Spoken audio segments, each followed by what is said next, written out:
እንደምን ያላችሁ የተወደዳችሁ። ስለ ማንቸስተር ዩናይትዱ ሜሰን ማውንት ጥቂት ላንሳ። የአሰልጣኝ ሩበን አሞሪምን ከኃላፊነት መነሳት ተከትሎ በካሪክ ከተተኩ በኋላ በቡድኑ ውጤት ላይ የሚታየው መሻሻል በጣም ግልጽ ነው። በ5 የፕሪሚየር ሊግ ጨዋታዎች ቡድኑ 13 ነጥቦች አሉት። ከዌስትሃም ጋር ብቻ ነው አቻ የተለያየው። የተቀሩትን ጨዋታዎች አሸንፏል። ብዙ እያነሳን ነው በቅርብ ጊዜ ካሪክ ከመጣ በኋላ በማንቸስተር ዩናይትድ ውስጥ ስለሚታዩት የውጤትም ያጫወትም ለውጦች በአብዛኛው እና የካሪክ መምጣት እስካሁን ድረስ የረጅም ጊዜ አሰልጣኝ ሆኖ በመደበኛ በቋሚ አሰልጣኝነት ይሾማል አይሾምም ጊዜ የሚፈታው ቢሆንም ግን ኢሚዲየት አውትፑቱ በጣም ጥሩ ነው። አንዳንድ ትልልቅ ጨዋታዎችን ማንቸስተር ዩናይትድ አርሰናልን ገጥሞ ሲቲን ገጥሞ ቶተናምንም ገጥሞ ያገኛቸውን ድሎች ጨምሮ ቶተናም ጥሩ ሲዝን እያሳለፈ አይደለም። ስለዚህ ትልቅ ጨዋታ ላይ መስል ይችላል። ግን ዩናይትድ 9 ተከታታይ ጨዋታ ያለፈውን አመት የዩሮፓ ሊግ ፍጻሜን ጨምሮ ሳያሸንፍ ቆይቷል። ስለዚህ እንደ ቦጊ ቲም ነበር፣ የሚቸገርበት ቡድን ነበር። በእርግጥ ተጫዋች በቀይ ወጥቷል በዛ ጨዋታ ላይ፣ እሱም የራሱ ማብራሪያ የሚፈልግ ቢሆንም ግን የዩናይትድ የካሪክ ዘመን በጣም በጥሩ ሁኔታ ስለመጀመሩ ጥያቄ የለውም። የቡድኑ የጨዋታ ስታይል የበለጠ ኤክሳይቲንግ ሆኗል። የበለጠ ቡድኑ ጎሎች ያስቆጥራል። ተጫዋቾች የበለጠ ጥሩ ሊጫወቱ በሚችሉበት ፖዚሽን ይጫወታሉ። ለረጅም ጊዜ ምን ማለት ነው ለወደፊቱ ስናይ የምናውቀው ይሆናል። ግን ለአሁን በሚገባ እየሰራ ያለ ተጫዋቾች በተሻለ ነጻነት እየተጫወቱ የሚገኙበት ነው። ሁሉንም ተጫዋቾች ላነሳ እችላለሁ። የ10 ተጫዋቾች ሚና ተለውጧል። ከ3-4-2-1 ወደ 4-2-3-1 ሲመጡ መጠነኛ ይመስላል፣ ግን የተጫዋቾቹን ፐርፎርማንስ በተመለከተ ትልቅ ልዩነት ያመጣ በአብዛኛው እንደምንለውም የኮመን ሴንስ ለውጦች ናቸው። ሩበን አሞሪም በሲስተሙ ላይ በነበረው ጠንካራ እምነት ምክንያት ብዙ ኮምፕሮማይዝ የማድረግ ፍላጎት አልነበረውም። ከኃላፊነቱ ከመልቀቁ በፊት አንዳንድ ጨዋታዎች ላይ የኒውካስልን ጨዋታ ጨምሮ መጠነኛ አዳፕቴሽን ለማድረግ ከመሞከሩ በስተቀር ለምሳሌ ትልቅ አትራፊ ከሆኑ ተጫዋቾች መካከል አንደኛው ብሩኖ ፈርናንዴዝ ነው። ለነገሩ ብሩኖ ፈርናንዴዝ በተለይ በጎል እድል ፈጠራ ከኳስ ጋር በነበረው ክህሎት ጠለቅ ባለ ኃላፊነትም ቢሆን ለክፉ የሚሰጥ የውድድር ዘመን አልነበረም እያሳለፈ የነበረው። ሩበን አሞሪም ሲሰናበት በፕሪሚየር ሊግ በጎል እድል ፈጠራ ቁጥር 1 ተጫዋች ነበር። ስለዚህ ከጎል ርቆ ቢጫወትም ነገር ግን ፕሮዳክሽኑ እንደ ቀደሙት አመታት ሁሉ በጣም ከፍተኛ ነበር። ግን ከካሪክ መሾም በኋላ የበለጠ ለተጋጣሚ ቡድን ጎል ተጠግቶ ስለሚጫወት የበለጠ ፋይናል ሰርድ ላይ ጊዜ ስለሚያሳልፍ የበለጠ ቤስቱን ብሩኖ ፈርናንዴዝን ማየት የቻለን ይመስለኛል። በመጠኑ ደግሞ ተጫዋቹ ያለበትንም የመከላከል የቦታ አያያዝ ዲስፕሊን ለመደበቅም እድል ሰጥቷል። እኔ ደግሞ ይሄንን የአሰልጣኞች ችሎታ ነው ንምለው። አሰልጣኞች የተጫዋቾችን ድክመት መሸሸግ ማስክ ማድረግ ሲችሉ፣ የተጫዋቾቹን ቤስት ኳሊቲ ማውጣት ሲችሉ ጥሩ አሰልጣኞች ናቸው ማለት የሚቻል ይመስለኛል። ሩበን አሞሪም መጥፎ አሰልጣኝ ነው እያልኩ አይደለም፣ ግን በማንቸስተር ዩናይትድ ብዙ እየሰራ የነበረ አይመስለኝም። ነገር ግን ለአንዳንድ ተጫዋቾች ደግሞ የአሰልጣኝ ለውጥ በየትኛውም ክለብ እንደሚያጋጥመው ድርሻቸውን የሚያሳንስባቸው ተጫዋቾች አሉ። ልክ በካሪክ ኃላፊነት ብዙዎቹ ተጫዋቾች ቢያንስ ለእነዚህ 5 ጨዋታዎች በበለጠ የሚስማማቸው ቦታዎች እንዲጫወቱ መሆናቸው ፐርፎርማንሳቸውን በቶሎ እንዳሻሻለው፣ ነገር ግን አንዳንድ ተጫዋቾች ደግሞ የፐርፎርማንስ ሳይሆን የሚና ማነስ የገጠማቸው ተጫዋቾች አሉ። አንደኛው ማውንት ነው። ከጉዳት ጋር እየተቸገረ እንደሆነ እናውቃለን። ግን በአሞሪም ዘመን የነበረው አይነት ኃላፊነት በካሪክ ጊዜ የሚኖረው አይመስልም። አሁን ስታዩት ከሞላ ጎደል ከብሩኖ ፈርናንዴዝ ጋር ነው ለቦታ እየተፎካከረ ያለው። ስለ ማውንት እንደዚህ ብሎ ነበር አሰልጣኝ አሞሪም ከዚህ በፊት ለምድር ማታሰልፈው የሚል ብዙ ጥያቄ ይቀርብለት በነበረ ጊዜ እኔ ከሁለቱ 6 ቁጥሮች አንዱ ቦታ ላይ ነው መጫወት ያለበት ብዬ አምናለሁ። እዛ ቦታ ላይ ደግሞ ያለው ብሩኖ ፈርናንዴዝ ነው። ብሩኖ ፈርናንዴዝን መፎካከር አለበት የሚል አስተያየት ሰጥቶ ነበር። አሁን ተመሳሳይ ነገር ልንል ነው መሰለኝ። ምክንያቱም አሁን በዚህ 4-2-3-1 ሴታፕ ውስጥ ይሄ ተጫዋች ሊጫወት የሚችለው የ8 ቁጥር ወይም የ10 ቁጥር ቦታ ላይ ወይም ብሩኖ ፈርናንዴዝ እየተጫወተ ያለበት ቦታ ላይ ነው። ከሁለቱ ጥልቅ አማካዮች መካከል አንዱ ሆኖ ሊጫወት አይችልም። በዚህ ሴታፕ ጭራሽ አይችልም ማለት አይደለም። ዲፕ ሆኖ ሲጫወት አይተነው እናውቃለን። ግን አሁን አንድ ዲስትሮየር እና አንድ ኮኔክተር ነው አሰልጣኙ መጠቀም የሚፈልገው። ካሰሚሮን ኳስ ነጣቂ የሆነውን ካሰሚሮን እና ኮኔክተር የሆነውን የበለጠ ፖዚሽናል የሆነውን ኮቢ ሜኑን ነው በዛ ኃላፊነት አሰልጣኙ እየተጠቀመ ያለው። ከሁለቱ ጋር በጣም የተለየ ካራክተሪስቲክስ ነው ያለው። አሁን በዚህኛው የማንቸስተር ዩናይትድ ፎርሜሽን ውስጥ የእሱ የጨዋታ ባህሪ የበለጠ የሚመሳሰለው ከብሩኖ ፈርናንዴዝ ጋር ነው። እዛ ቦታ ላይ ደግሞ ብሩኖ አይ ቲንክ በእኔ ግምት ከፕሪሚየር ሊግ የዚህኛው ሲዝን ቤስት ተጫዋቾች መካከል አንደኛው ነው። ስለዚህ እሱን ማስቀመጥ አስቸጋሪ ይመስለኛል። የዩናይትድ ያለፉት ዓመታት በጣም ቁልፍ ተጫዋች ነው፣ ምንም ጥያቄ የለውም። በፕሪሚየር ሊግ የእሱን ያህል ብዙ አሲስት ያደረገ የለም፣ የእሱን ያህል ብዙ የጎል እድል የፈጠረ ተጫዋች የለም። ስለዚህ ከእሱ ጋር መፎካከር ደግሞ ከባድ ነው፣ ግልጽ ነው።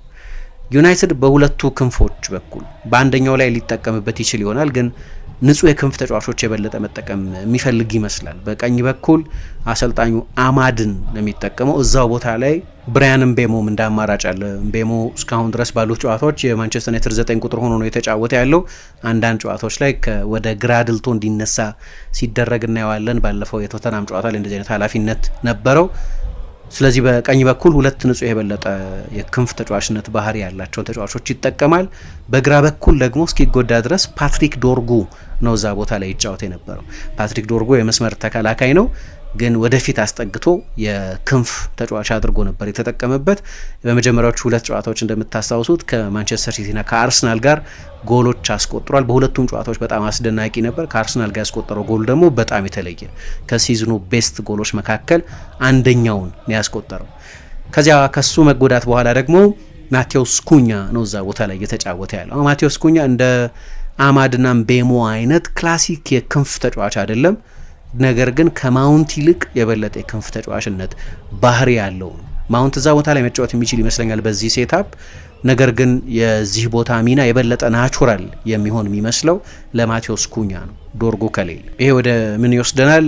ሄዶ ማውንት ከብሩኖ ብቻ ጋር ለቦታ እንዲፎካከር ያደርገዋል ማለት ነው። ያንን ፉክክር ለማሸነፍ ይቸግረዋል። እንግዲህ አሁን ስለ ሰሞኑ ሁኔታ ነው የምናነሳው እንጂ ለምሳሌ ማንቸስተር ዩናይትድ ሌላ አሰልጣኝ በቋሚ አሰልጣኝነት የሚሾም ከሆነ ያኛው አሰልጣኝ ደግሞ የተለያየ እምነት ሊኖረው ይችላል፣ የተለየ አስተያየት ሊኖረው ይችላል።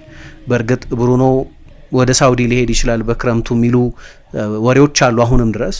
ለምሳሌ ክርስቲያኖ ሮናልዶ በቅርብ ጊዜ በአልናስር ሰዎች የዝውውር ተሳትፎ ቅር በመሰኘቱ ዝውውሮች ላይ ፒአይኤፍ ያለው አቋም ምንድን ነው የሚለውን እስኪያውቅ ድረስ ልምምድም ጨዋታም አቁሞ ነበር እና እንደ አፒዝመንት እንደ ማግባቢያ ከተጠቀሙባቸው ነጥቦች መካከል አንደኛው ብሩኖን እናመጣልሃለን የሚል ነው የሚል ሰምተን ነበር። እንግዲህ ይሄ ሁኔታ ወዴት እንደሚያዘነብል አላውቅም፣ ግን ብሩኖ የሚለቅ ከሆነ የማውንት እድል የበለጠ ሊሰፋ ይችላል። ግን አሁን ባለበት ሁኔታ ያለ ብሩኖ ፈርናንዴዝ ማንቸስተር ዩናይትድን ማሰብ የሚቻል አይመስለኝም።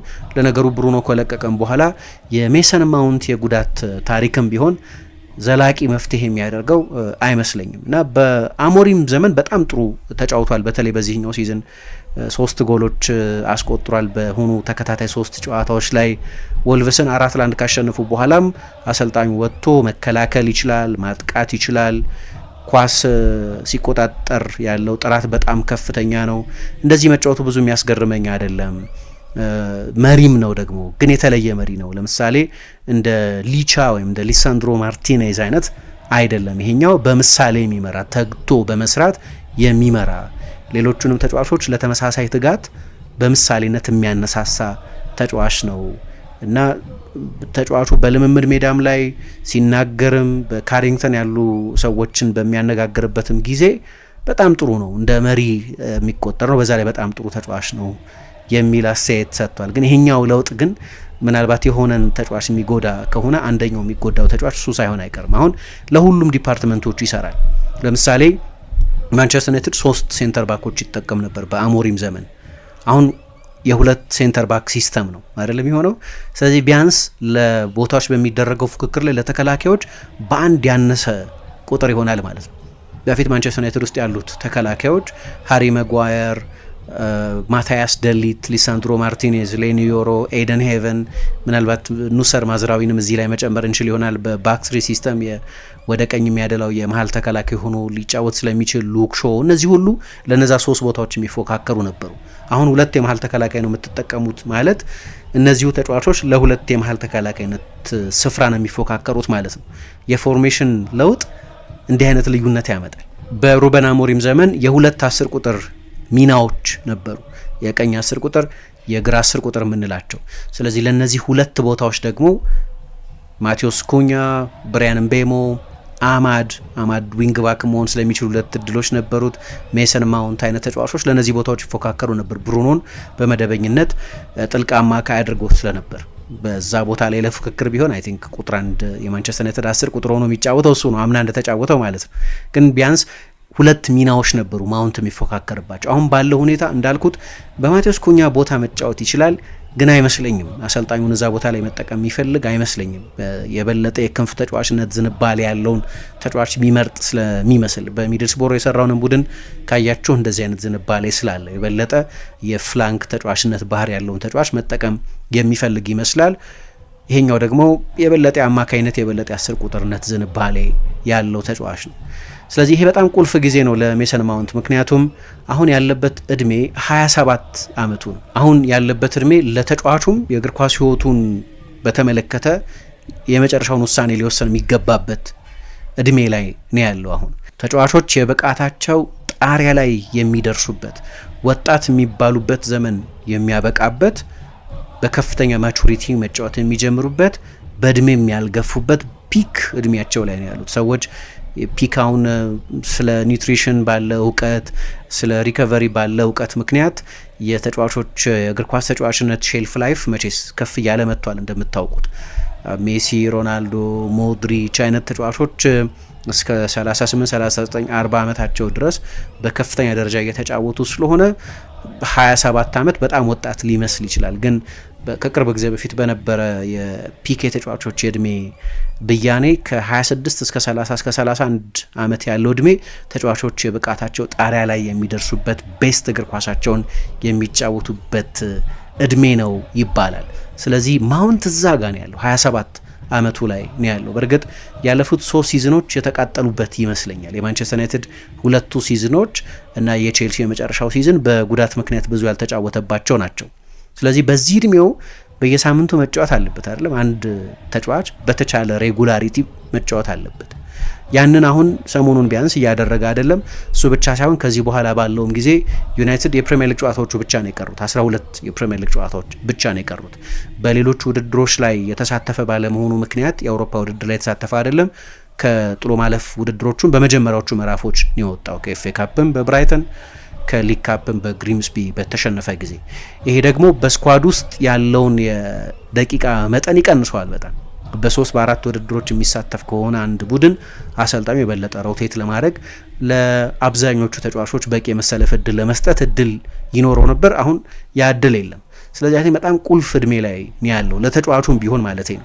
ይሄ አሁን ባለው አሰልጣኝ ስር ያለውን ሁኔታ ለመግለጽ እንጂ ለምሳሌ ዩናይትድ ሌላ ቋሚ አሰልጣኝ የሚቀጥር ከሆነ ያኛው አሰልጣኝ ደግሞ ስለ ሁኔታው የተለየ አይነት አረዳድ ሊኖረው ይችላል። ስለዚህ የዚህም ተጫዋች ሚና ሊቀየር ይችላል። አሁን ባለው ሁኔታ ግን በካሪክ ዘመን ተጫዋቹ ያለው ሮል የወደፊቱን ሁኔታ እንዲያስብ ሊያስገድደው ይችላል።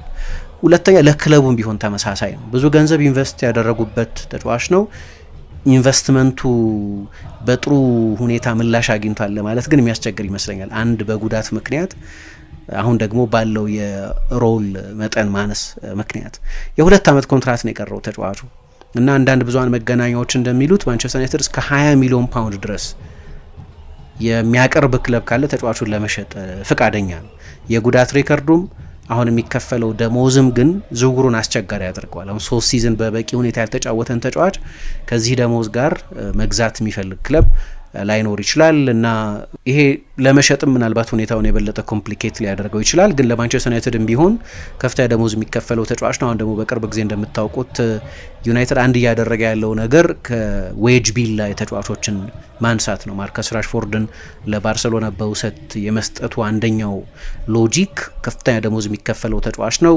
ዝውውሩ ቋሚ ይሆናል ወይ አላውቅም፣ ይመስላል እንደዛ። ነገር ግን ዝውውሩ ቋሚ ከሆነ 300,000 ፓውንድ የሚከፈለውን ተጫዋች ደሞዝ መገላገል ማለት ነው። ካሴሚሮ ይለቃል፣ ሌላ 300,000 ፓውንድ የሚከፈለው ተጫዋች ከቡድኑ ይለቃል። ዩናይትድ እንዲህ አይነት አካሄድ ነው እየተከተለ ያለው። አንቶኒ ሲለቅ ከፍተኛ ደሞዝ ተከፋይ ነበር። ጋርናቾ ሲለቅ ከፍተኛ ደሞዝ የሚከፈለው ነበር። ራስሙስ ሆይሉንድ ሲለቅ፣ ይሄ ሁሉ ማንቸስተር ዩናይትድ ሌሎች ዝውውሮችን ለማድረግ ከዌጅ ቢሉ ላይ ከሚከፈላቸው ከፍተኛ ደሞዝ ከሚከፈላቸው ተጫዋቾች ሊስት ላይ መቀነስ እንደ ትልቅ የበርደን መቅለል ተደርገው ይታያል። ይሄ የበለጠ ቡድኑን ሪንፎርስ ለማድረግ ምክንያቱም ያው በመጨረሻ የዝውውር ገንዘብ ብዙ ማውጣት አንድ ነገር ቢሆንም ነገር ግን የአንድ ቡድን ውጤት ዲተርምን የሚደረገው የሚወሰነው በሚከፍለው የደሞዝ መጠን ነው። ይህንን ብዙ ጊዜ አንስቼዋለሁ እና ጥናትም የሚደግፈው ነው። አንጅ ፖስቴኮግሉ በሁለት የኦቨርላፕ ፕሮግራሞች ላይ ቀርበዋል። የቀድሞ የቶተናም አሰልጣኝና ስለ ዌጅ ቢል ተናግረዋል። ቶተናም በዝውውር ከብዙ ትልልቅ ክለቦች ያነሰ አይደለም የሚያወጣው፣ ግን ከሌሎቹ ትልልቅ ክለቦች በብዙ ያነሰ ደሞዝ ነው የሚከፍለው ብለዋል። እና ይህ የሚነግራቸው አንድ ነገር የዌጅ ቢልን የዌጅን አስፈላጊነት ከፍ ያለ ደሞዝ የመክፈል ፖቴንሻል ነው። ያንን ደግሞ የምታደርጉት ብዙ አገልግሎት እየሰጡ ያልሆኑ የሚወደዱ ቢሆኑም በደጋፊዎቹ ግን ብዙ አገልግሎት እየሰጡ ያልሆኑ አንዳንድ ተጫዋቾችን ከክለቡ ማሰናበት ስትችሉ ነው። እና ማውንት ምናልባት ወደዛ ቀጠና እየገባ ያለ ይመስላል። ጠቅላላ ቦዲ ኦፍ ወርኩንም ካያችሁት የ3 ዓመት የእስካሁን የማንቸስተር ዩናይትድ ቆይታውንም ካያችሁ የተሳካ ዝውውር ነው ለማለት የሚያስቸግር ይመስለኛል። ስለዚህ ለተጫዋቹም ለክለቡም በጣም ቁልፍ ጊዜ ይመስላል እና ዩናይትድ በእኔ ግምት አሁን ወደ ባክ 3 ወደ 3-4-2-1 ፎርሜሽን የሚመለስ አይመስለኝም ከካሪክ ጋር ያለ ካሪክ። ያ ደግሞ የማውንትን ሁኔታ ኮንዲሽን ያደርገዋል። አሁን ባለው ሁኔታ እኔ ብሩኖ ቢለቅም ማለት ነው፣ ብሩኖ ይለቃል እያልኩ አይደለም፣ ግን ቢለቅም ማውንትን የብሩኖ የረጅም ጊዜ ተተኪ ለማድረግ የጉዳት ታሪኩ የሚፈቅድ አይመስለኝም። አሁን ደግሞ ወደ አውሮፓ ውድድር መሻገሩ አይቀርም፣ እንደው ቢያንስ ወደ አውሮፓ ውድድር። ግን አሁን ባለበት ሁኔታ ደግሞ የቻምፒየንስ ሊግ እድልን የሚያገኙበት በጣም ጠንካራ ፖሲቢሊቲ አለ። ቻምፒየንስ ሊግም ላይ ፕሪሚየር ሊግም ላይ ማውንት ብሩኖን መተካት አይችልም። በጉዳቱ ሁኔታ በክህሎት ምክንያት ማለት ብቻ አይደለም። ያው ብሩኖን መተካት በጣም ከባድ መሆኑ ብቻ ሳይሆን ማውንትም ያ ሰው አይመስልም። የፊትነስ ሬከርዱ እንደዛ የምትተማመኑበት አይነት ተጫዋች አይደለም። በዚህ ዓመት ከቀደሙት ሲዝኖች ይልቅ በተሻለ ሁኔታ እየተጫወተ ቢሆንም፣ ስለዚህ ቁልፍ ጊዜ እየመጣ ይመስላል ለሁለቱም ወገኖች። ክረምት ላይ ይሄ ሁኔታ እንዴት ዴቨሎፕ እንደሚያደርግ እናያለን።